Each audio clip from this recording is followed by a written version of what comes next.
जब इस देश दुनिया में धर्म नहीं आया था तब से आदिवासी यहाँ पे रहते हैं। और आदिवासी का डेफिनेशन होता है आदि अनादि काल से किसी क्षेत्र भूभाग में रहते। कल तेरा 3 का नहीं मालूम तो आप कैसे उनके बीच में नौकरी करें। दूसरा चीज़ है, सुप्रीम कोर्ट भी बोल चुका है कि आदिवासी की जमीन ना तो केंद्र सरकार ले सकती है, ना राज्य सरकार ले सकती है, ना गैर आदिवासी संविधान में है।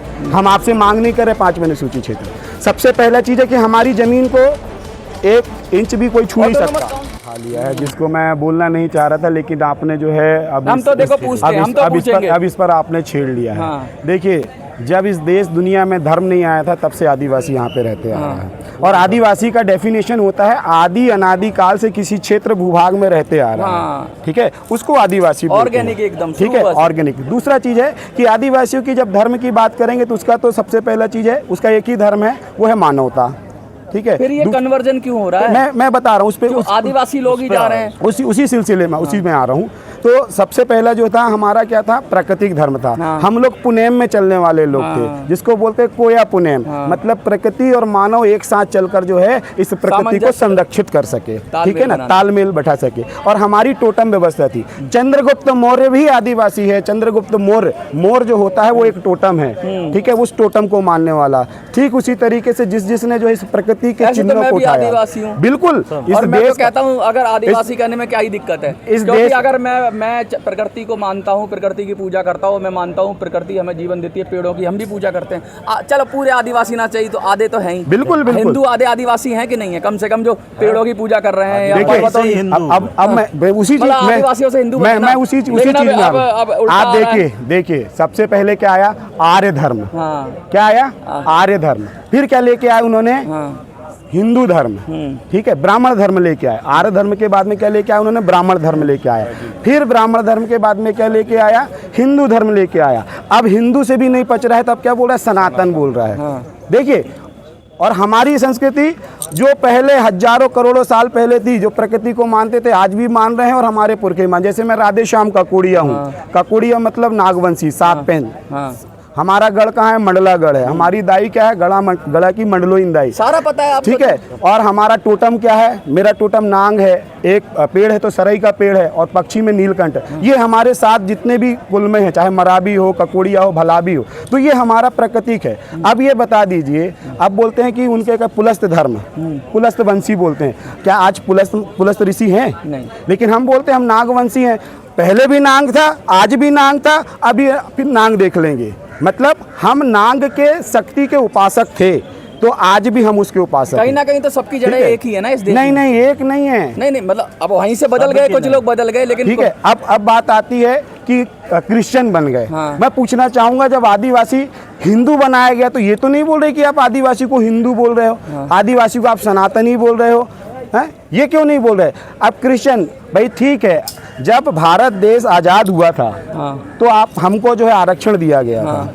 आरक्षण किस पे था? सबसे पहले एजुकेशन में आरक्षण था। और ये पॉलिटिकली आरक्षण 10 साल के लिए था, कि 10 साल में जो है राजनीतिक आरक्षण 10 साल में जो है हम आदिवासियों को शिक्षा में, स्वास्थ्य में, रोजगार में आगे लेकर जो है उनको हम सत्ता देकर जो है इस देश से क्या करेंगे, उनके अंडर में काम करेंगे, देश को छोड़ के जाएंगे। ये जो है इंडिया पैक्ट आप देखेंगे ना, उस पर साइन है। ठीक है, उस पर साइन है, इसको आप देख सकते हैं। जब 15 अगस्त 1947 को भारत देश आज़ाद हो रहा था, उससे पहले इसी जंतर मंतर में जो है बैठक हुई थी। एक 565 रियासत के राजा आए थे, उसमें से 13 रियासत के राजाओं ने जो है पाकिस्तान की मांग की। जिन्ना ने पाकिस्तान की मांग की, उसको पाकिस्तान दे दिया। हमारे 258 रियासत के राजाओं ने गोंडवाना राष्ट्र की मांग की थी, तो उनको गोंडवाना नहीं दिया। क्यों नहीं दिया? जब 258 रियासत ही चली जाएंगी तो उनके पास बचेगा क्या? कुछ नहीं बचेगा।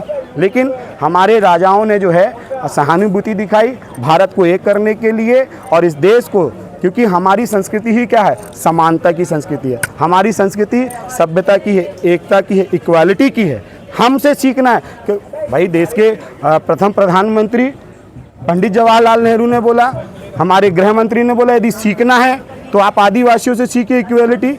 तो आज क्यों आदिवासियों को जो है खत्म किया जा रहा है, आदिवासियों को नक्शे से दूर किया जा रहा है? कैसे बचाया जाएगा? क्या क्या आप चाहते हैं ऐसा हो जाए जिससे आदिवासियों का कल्याण हो जाए, वो भी मुख्य धारा में आ जाए? सबसे पहली चीज कि आपने बोला 5वीं अनुसूची क्षेत्र संविधान में है, हम आपसे मांग नहीं कर रहे 5वीं अनुसूची क्षेत्र। सबसे पहला चीज है कि हमारी जमीन को 1 इंच भी कोई छू नहीं ऑटोनोमस सकता। काउंसिल तो मिलती है सर, ठीक है, आप देखिए लागू नहीं है ना, हाँ। वो नहीं दिया जा रहा है, ये सिर्फ लिखा हुआ है। अच्छा, लेकिन वाकई नहीं धरातल पूरे में नॉर्थ जाएंगे ईस्ट में तो ऑटोनोमस काउंसिल है, उसके अधिकारों की बात आप होती ये है तो- बताएं मणिपुर की क्या स्थिति है। हाँ, अगर ऐसा हाँ, होता तो जो ऑटोनोमस काउंसिल है, हाँ। 5th शेड्यूल हो 6th शेड्यूल हो, क्या उसका पालन हो रहा है? जो भी सरकार स्टेट में, स्टेट गवर्नमेंट जाके आप किसी IAS कलेक्टर से पूछिए, उसको पता है क्या वहाँ पे जो कलेक्टर हैं वो तो जमीनों को बेदखल करना, सबसे पहले आपको उनको आप कह रहे हो जो अधिकार है उजाड़ने- उसमें कॉन्ट्राडिक्टरी है। कलेक्टर को बिल्कुल तक ही नहीं पता। मुझे नहीं मैं तो मालूम कितने सारे लेटर लिखता हूँ, हाँ। मैं आपको सारे लेटर भेज दूंगा। हाँ। कलेक्टर पूछता है कि यार ये 13 क्या है, आर्टिकल 13 क्या है। हाँ। अरे आपको आर्टिकल 13 नहीं मालूम, आर्टिकल 13(3) का नहीं मालूम, आप उनके तो आप बीच नौकरी कर रहे हैं? कैसे उनके बीच में नौकरी करें। दूसरा चीज है, सुप्रीम कोर्ट भी बोल चुका है कि आदिवासी की जमीन ना तो केंद्र सरकार ले सकती, ना राज्य सरकार ले सकती है, ना गैर आदिवासी ले सकता। तो सारे के सारे कोयला खदान आदिवासी की जमीन में क्यों है, सारे के सारे बांध आदिवासी की जमीन में क्यों है, सारी की सारी सेज इंडस्ट्रीज जो है वो आदिवासियों की जमीन में क्यों है, हैं? इस पर भी तो प्रश्न जो है देश की मीडिया को पूछना चाहिए और पूरे देश के आदिवासियों को भी एक होकर पूछना चाहिए। हमारा मुख्य एक ही मांग है, यदि आपके चैनल के माध्यम से चल जाए तो माननीय प्रधानमंत्री जी से मैं एक ही मांग करना चाहूँगा कि जो सीलिंग एक्ट 1972-73 में लगा था, जिस पे आदिवासियों के राजाओं की ज़मीनों को जो है अधिग्रहण करके शासकीय ज़मीन बनाया गया, चाहे मध्य प्रदेश शासन की ज़मीन बनाया, चाहे यूपी शासन की ज़मीन बनाया जाए, चाहे दिल्ली शासन की ज़मीन बनाया गया।